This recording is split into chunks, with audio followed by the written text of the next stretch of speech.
ketika kami melakukan penelitian dan ijazah yang kami teliti itu, yang uploadan Dian Sandri dan sebagainya itu, kita indikasikan 99,9% palsu. Karena dengan yang ini sama, maka ya bisa kita katakan ijazah ini adalah ijazah yang 99,9% palsu juga. Oke, salinan ijazah Jokowi ataupun ijazah fotokopian Jokowi yang mereka teliti itu 99,9% palsu. Misalnya ini, kita bisa lihat contoh huruf A-nya yang ada di sini, ini A-nya masuk ke dalam logo. A-nya mencatat yang punyanya Jokowi, A-nya mencatat yang ini. Ya, yang lain ini masuk. Jadi 1, 2, 3 ini sama persis. Sedangkan ijazah Jokowi itu beda dengan yang mereka lain. Nah, ini kenapa huruf A-nya keluar. Nah, menurut kesimpulan sementara Bung Roy, ketika memang cetakannya berbeda, artinya alat yang digunakan pun berbeda. Disitulah titik palsunya. Bagaimana bisa disimpulkan bahwa penyelidikan bisa dihentikan kalau sebuah pelaporan tidak diuji dulu kebenaran?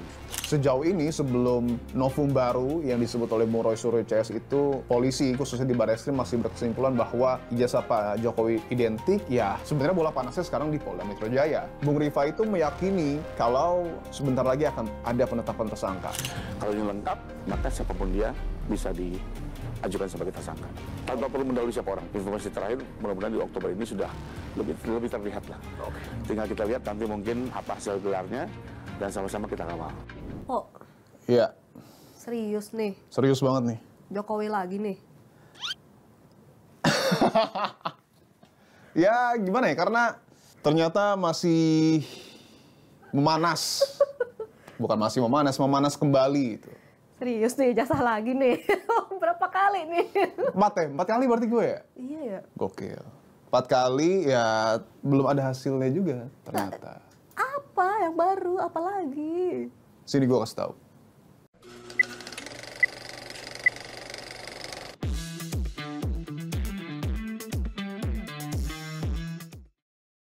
Jadi Roy Suryo CS itu bilang kalau misalnya dia berhasil dapetin salinan ijazah Jokowi dari KPU. Betul.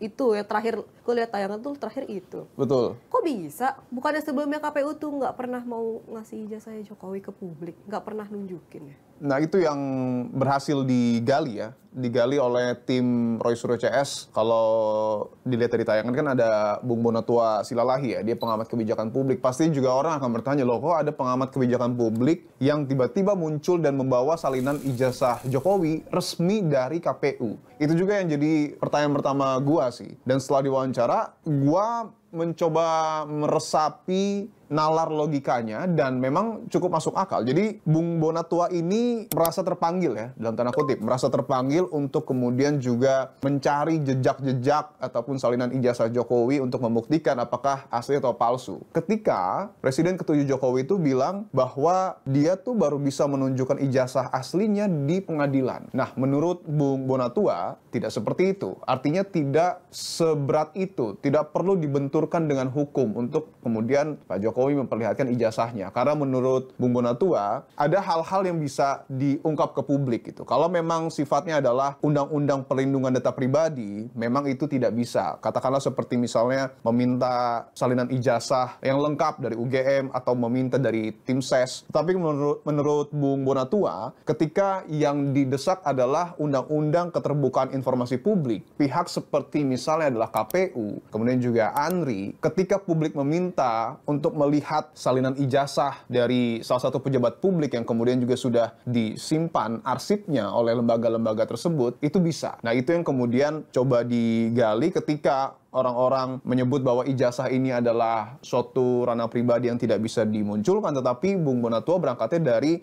Undang-Undang Keterbukaan Informasi Publik. Nah, itu juga yang kemudian jadi polemik di, kalau nggak salah di akhir Agustus ya, ketika KPU juga secara dalam tanda kutip tiba-tiba membuat keputusan nomor 731. Ada 16 poin di situ dan salah satunya adalah tidak bisa membuka ijazah dari capres-cawapres untuk diperlihatkan kepada publik. Itu juga waktu akhir Agustus ya, kalau misalnya ingat itu sempat jadi polemik juga. Kenapa tiba-tiba di tengah isu ijazah ini KPU mengeluarkan keputusan untuk kemudian melindungi, dalam tanda kutip ya, melindungi informasi-informasi soal capres dan juga cawapres ketika seharusnya keterbukaan yang harus dikedepankan untuk menyelesaikan polemik ini. Nah, Bung Bonatua bilangnya aturan itu tuh untuk menjegal dia. Artinya KPU sempat tidak dalam tanda kutip mau memberikan salinan ini karena terhalang keputusan KPU nomor 731. Iya, karena bukan terhalang, tapi memang sengaja menghalang saya. Anda berasumsi itu sengaja menghalangi Anda? Iya. Jadi sebenarnya dia tuh udah minta salinan ijazahnya itu dari lama. Nah, menurut dia, tiba-tiba KPU mengeluarkan keputusan nomor 731 itu untuk tidak mengizinkan publik mendapatkan akses salinan ijazah capres ataupun cawapres, itu tuh untuk menjegal cara ataupun upaya dari Roy Suryo CS untuk membuktikan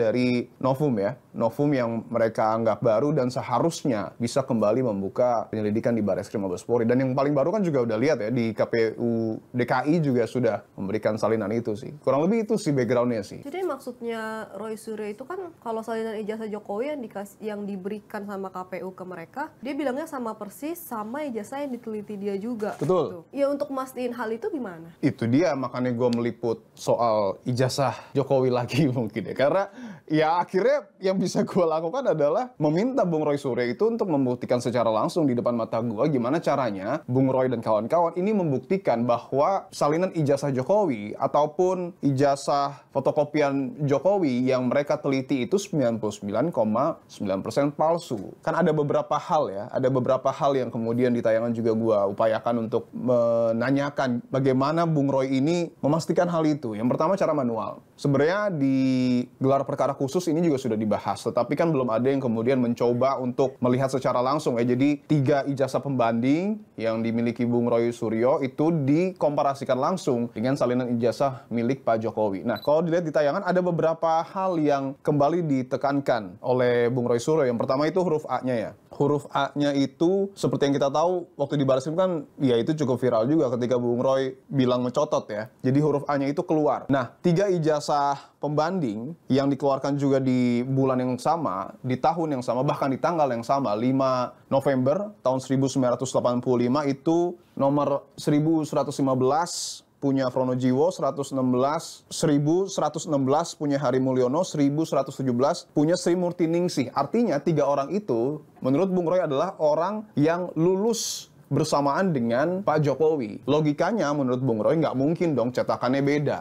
Nah, ini kenapa huruf A-nya keluar. Nah, menurut kesimpulan sementara Bung Roy, ketika memang cetakannya berbeda, artinya alat yang digunakan pun berbeda. Disitulah titik palsunya. Itu yang, ya, cara manual pertama lah yang digunakan sama Bung Roy Suryo. Tapi kan ya kita nggak bisa asal percaya. Maksudnya harus ada beberapa kali pengujian sebelum kita memvonis ini asli atau palsu. Ada juga metode luminance gradient kalau nggak salah namanya. Jadi fotonya Pak Jokowi di ijazah itu kan dicap ya. Dicap terus pakai suatu aplikasi yang kemudian digunakan oleh Bung Roy. Nah di situ kalau dilihat nggak tembus tuh. Jadi cap UGM itu yang di bagian jas itu harusnya terlihat, tapi itu nggak ada. Itu juga yang jadi penguat kenapa akhirnya Bung Roy Suryo menyimpulkan sementara bahwa ijazah Pak Jokowi palsu karena tidak ada lintasan cap di bahu Pak Jokowi yang harusnya kalau memang dicap ya harusnya ada. Kalau misalnya di fotokopian mungkin tidak terlihat, tapi di aplikasi tersebut harusnya ada. Itu yang kedua. Terus juga soal, jadi Bung Roy juga membandingkan dengan metode ELA, Error Level Analysis. Ini kan yang juga ramai diperbincangkan ketika gelar perkara khusus ya. Waktu itu dilakukan di Barreskrim Mabes Polri. Gua tuh di situ minta secara langsung, ya udah coba dibuktikan aja. Bung Roy berani nggak membuktikan ijazah ini asli atau palsu dengan metode yang selalu disampaikan oleh Bung Roy dengan mekanisme ELA. Nah di situ kan ditarik ijazah Pak Jokowi ditarik. Nah menurut Bung Roy itu harusnya kalau asli fotonya paling enggak itu kelihatan. Meskipun tidak secara real, tetapi tidak akan datar seperti itu. Terus juga logo UGM yang di tengah itu juga harusnya kelihatan. Paling tidak berbentuk lah. Termasuk juga tulisan ijazah di atas dan termasuk juga legalisir di bagian kanan. Nah, bagaimana kemudian Bung Roy memastikan ini menurutnya asli atau palsu? Dia cobalah elak juga ijazah dia. Pas gua diliatin, ditarik ke atas, ya memang sih fotonya Bung Roy itu lebih kelihatan ketimbang foto Pak Jokowi waktu di ELA. Logonya juga memang lebih kelihatan, tulisan ijazahnya juga, legalisirnya pun lebih kelihatan. Tapi kalau Bung Roy ini kan ijazahnya memang legalisirnya jelas ya. Kalau Pak Jokowi itu kan hanya tipis sekali. Karena memang ketika diberikan salinan ijazahnya ada beberapa item yang ditutupi. Itu sebagai perlindungan mungkin data pribadi ya dan lain sebagainya. Tapi paling tidak salinan ijazah fotokopinya ya itu diberikan oleh KPU ke Bung Roy Suryo CS. Nah itu yang menurut Bung Roy palsu tuh dari beberapa metode itu sih. Jadi dia yakin banget kalau emang itu palsu karena setelah dikasih sama KPU juga dia, oh ini sama persis nih gitu kan. Betul. Dan yang didapat sama Bung Roy CS itu yang untuk kontestasi Pilpres ya di tahun 2019. Sementara kan Pak Jokowi kita tahu ada di 2014, kemudian juga di pemilihan gubernur bahkan, dan juga ada di pemilihan wali kota. Artinya kan ijazahnya digunakan di seluruh kontestasi. Kalau Roy Suryo bilang dia dapat ijazah itu dari KPU salinannya, Ya. lu dapat gak nih wawancara sama KPU? Enggak.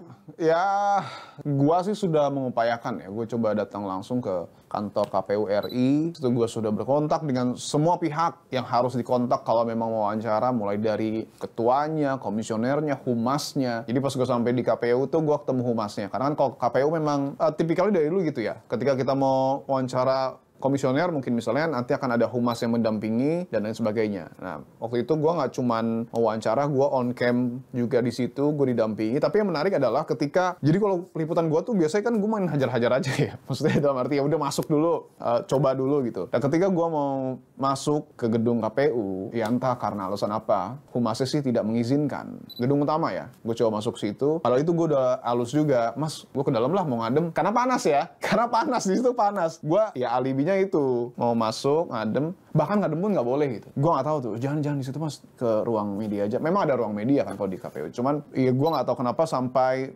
sebegitunya gue tidak boleh masuk ke gedung utama KPU RI. Pun halnya ketika gue berkontak dengan ketua KPU belum direspon, komisioner juga beberapa ada yang merespon, tapi yang memang khusus untuk membidangi soal ini itu tidak membalas sama sekali. Dan gue juga bahkan mencoba untuk berbincang dengan ketua KPU sebelumnya di periode sebelumnya.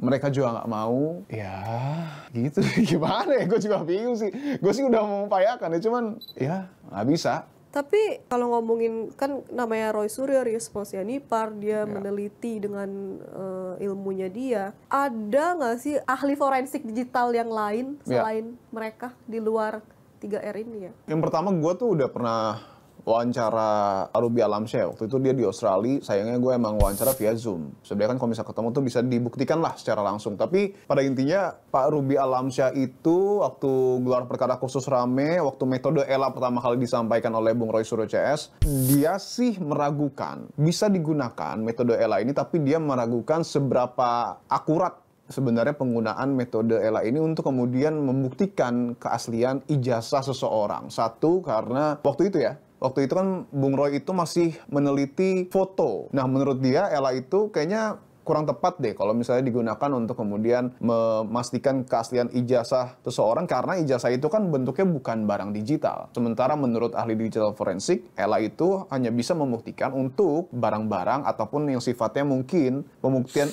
digital. Nah, itu juga yang kemarin makanya disampaikan oleh Bung Roy Suryo yang bilang, mungkin tidak terekam ya, tidak ditayangkan ya, tapi intinya adalah, ya ini udah kemajuan zaman gitu. Artinya mau barangnya digital, mau barangnya fisik, itu tuh bisa digunakan metode ELA. Tapi kan balik lagi, harus ada dua sudut pandang dari ahli yang kemudian betul nggak sih sebenarnya metode ELA ini tepat untuk memvonis lah, katakanlah keaslian ijazah Pak Jokowi. Gue tuh sebenarnya juga sempat berusaha ya, selain mewawancarai Bung Rifai, kuasa hukum Pak Jokowi, gue juga mencoba berkontak dengan Joshua Sinambela. Itu juga ahli digital forensik yang saat itu mengikuti gelar perkara khusus di Barreskrim Mabes Polri, tapi sayang memang di luar kota sih. Tapi ya pada akhirnya kan ya polisi sudah melakukan uji lapor. Sejauh ini sebelum novum baru yang disebut oleh Bung Roy Suryo CS itu, polisi khususnya di Barreskrim masih berkesimpulan bahwa ijazah Pak Jokowi identik. Ya sebenarnya bola panasnya sekarang di Polda Metro Jaya. Bagaimana tahapan selanjutnya gitu. Tapi ada satu yang bikin gue salfok sih di tayangan lo. Apa tuh? Waktu di Mabes Polri, Kenapa? kan akhirnya kan ada penyelidikan, terus tapi ada relawan Prabowo Gibran datang Iya lagi, gue juga mengawal bingung. penyelidikan. Kenapa? Padahal kan ini kasusnya Jokowi, kenapa relawan Prabowo Gibran yang datang? Pertama gue tanyain ke relawan, kedua gue tanyain ke Bung Andi Azwan ya, karena Bung Andi Azwan ini adalah koordinator Rumah Juang 2 relawan Prabowo Gibran. Artinya kan dia yang tahu betul kenapa ada relawan di situ. Tapi pas gue tanya ke relawan yang nunggu di depan ya, di depan Mabes Polri, setelah itu masuk, gue sih tidak mendapatkan jawaban yang clear ya. Dalam arti ya barisan relawan ini hanya mendesak polisi, ayo dong, ini kan udah ada penyidikan, seharusnya kan sudah ditetapkan tersangka, tapi ini kenapa, dan lain sebagainya. Tapi pas gua tanya soal ini ke Bung Andi Azwan, gua lebih mudah menalarkannya kenapa ada relawan Prabowo Gibran di situ. Karena pada intinya, singkat cerita, Bung Andi itu menganalisa bahwa isu ijazah ini selalu running, sebenarnya menurut dia hanya dijadikan sebuah alat saja. Alat untuk apa? Untuk mendiskreditkan Gibran, untuk memakzulkan Gibran. Menurunkanlah, kasarnya seperti itu, Gibran dari posisi wakil presiden. Itu yang akhirnya gua dapatkan pencerahannya, oh relawan Prabowo Gibran ini ternyata mencoba merapatkan barisan juga lah. Jadi ada relawan Jokowi, ada relawan Prabowo, ada relawan Gibran, tuh tiga-tiganya tuh merapatkan barisan menurut para relawan ya untuk mengawal kasus ini supaya golnya jangan sampai justru malah wakil presiden yang dimakzulkan. Itu sih poinnya. Make sense sih. Iya, gue juga waktu denger, iya masuk akal nih. Soalnya ada bocoran juga dari Bung Roy, tapi ya itu kita tunggulah. Apakah beliau akan jadi ke Australia untuk mendeteksi keaslian ijazah Wapres, ya itu kita tunggu lah. Tapi sampai sekarang kan pihak kuasa hukum dan pengacara Jokowi juga kan masih bersikukuh kalau semuanya sudah diperiksa sama polisi. Betul. Ijazah Jokowi juga dari semua KPU semua sudah diperiksa. Ya. Bukti apa yang mereka punya untuk membuktikan kalau Roy Suryo CS itu memang bersalah secara hukum dan mungkin akan bisa dilanjutkan tahap penyelidikan? Itu juga sih yang sebenarnya gue harapkan gue dapet ya dari penelusuran gue di Barreskrim ketika para relawan ini datang. Gue berpikirnya mereka membawa bukti baru. Tapi ternyata memang kedatangan mereka itu untuk bersurat langsung kepada Kapolri, Kabar Reskrim, dan juga Irwasum untuk memonitor nih dan juga menegur Polda Metro Jaya yang mereka sebut, ini versi relawan ya, yang mereka sebut terlalu lama lah kerjanya gitu. Penyidikan sudah status penyidikan itu sudah ditetapkan lama, barang bukti sudah lengkap, ada unsur pidana disebutkan, tapi kenapa tersangkanya belum ada? Nah itu yang kemudian disuarakan oleh relawan, Kapolri, tegurlah Polda Metro Jaya. Nah tapi menariknya ketika gua tanya ke Bung Rifai, pihak yang memiliki legal standing dalam arti kuasa hukum langsung dari Pak Jokowi, sebenarnya mereka sih dalam tanda kutip ya masih menerima proses yang saat ini sedang dijalankan oleh polisi. Artinya mereka meyakini bahwa polisi sudah bekerja dengan maksimal, memang sempat terpotong ya oleh demo dan lain sebagainya, maka akhirnya fokus mereka sempat teralih. Tapi saat ini Bung Rifai itu meyakini kalau sebentar lagi akan ada penetapan tersangka. Nah kalau bicara soal pembuktiannya apa, ya sebenarnya kalau yang gua dapat pada akhirnya adalah pembuktian itu yang harus disampaikan oleh polisi. Jadi kuasa hukum ini sudah menyerahkan semua barang bukti, saksi-saksi juga dari periksa, yang akan membuktikan ya Polda Metro Jaya karena sudah menetapkan bahkan statusnya di tahap penyidikan. Ada beberapa hal yang menarik sih, tapi nggak gue tampilkan. Karena ternyata kuasa hukum juga setiap bulan itu mendapat SP2HP ya, surat pemberitahuan perkembangan hasil penyelidikan. Di situ gue diliatin, gue mau minta nggak boleh. Jadi ini off recordnya ya, off recordnya ada 3 tahapan lagi sebenarnya. Dan ini tahapan yang menurut Bung Rifai tidak akan memakan waktu lama. Ada pemeriksaan 2 saksi ahli kalau tidak salah, dan satu lagi itu gelar perkara. Nah, pas gue tanya minggu lalu, mereka sih meyakini bahwa setidaknya gelar perkara ataupun penetapan tersangka itu akan dilakukan bisa di minggu ini atau paling tidak di bulan Oktober ini. Siapa tersangkanya? Terlapornya kan kalau tidak salah ada 12 ya. Itu juga sih yang banyak gue tanyakan. Kira-kira siapa nih? Kalau memang betul ya, gelar perkara ketok palu, ada tersangka ya, tapi tetap tidak boleh mendahului proses hukum ya. Ya kalau ternyata nanti polisi ngebuka lagi nih penyelidikannya, konsekuensinya buat Jokowi atau justru mungkin buat Roy Suryo CS apa?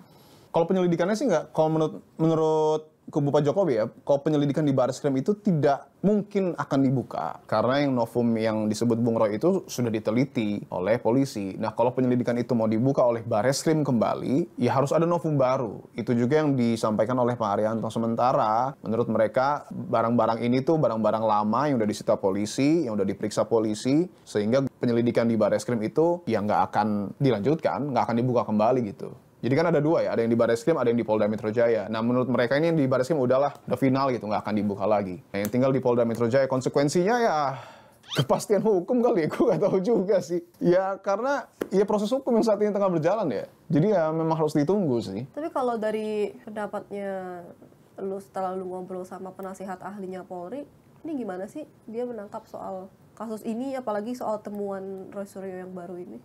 Gue sih mencoba menarik kesimpulan ya dari pernyataan Pak Arianto, dan ini make sense juga sih, masuk akal juga, bahwa polemik yang kemudian terjadi di tengah masyarakat ini, mohon maaf ya, karena kelambanan polisi dalam memberikan kepastian hukum. Terlepas dari itu asli atau tidak, polemik yang pada akhirnya tak menemui ujung ini sampai saat ini ya, kata Pak Arianto itu ya karena lama polisinya. Khususnya karena yang sekarang running adalah laporan dari Pak Jokowi di Polda Metro Jaya, Pak Arianto juga bilang memang terlalu lama untuk kemudian melanjutkan langkah baru gitu. Karena kan sudah ada penyelidikan, sudah ada penyidikan. Menurut Pak Arianto itu saksi yang diperiksa sudah banyak, saksi ahlinya juga sudah banyak banget dan kompeten semua. Barang bukti juga katanya sudah disita banyak sekali. Apa sulitnya kemudian menetapkan tersangka? Itu menurut Pak Arianto. Dan kalau Pak Arianto bilang sih pekan ini ya. Jadi dia sempat berkontak juga sama pihak dari Polda Metro Jaya. Ada kemungkinan pekan ini. Tapi kan betul atau tidak ya tetap kita harus tunggu ya. Apakah betul akan ada penetapan tersangka dan lain sebagainya. Tapi paling tidak, ya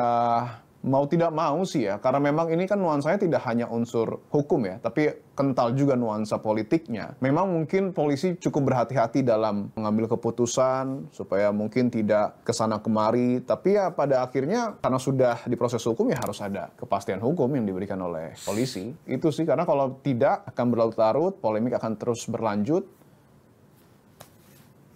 Ya, Michelle juga ketawa aja tuh. Kayaknya pusing juga nih ngikutin isu ijazah kayaknya. Lu bilang akan terus berlarut, menurut gue udah lama.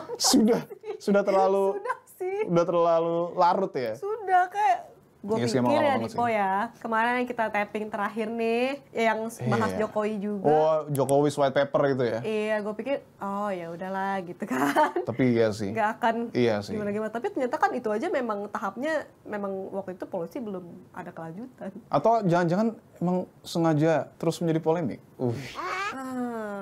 Lalu ada info-info nih jangan-jangan nih. Oh iya, kok gua? Kok jadi gua bola panasnya balik lagi? Tapi kok kayak kenapa ya polisi lama ya?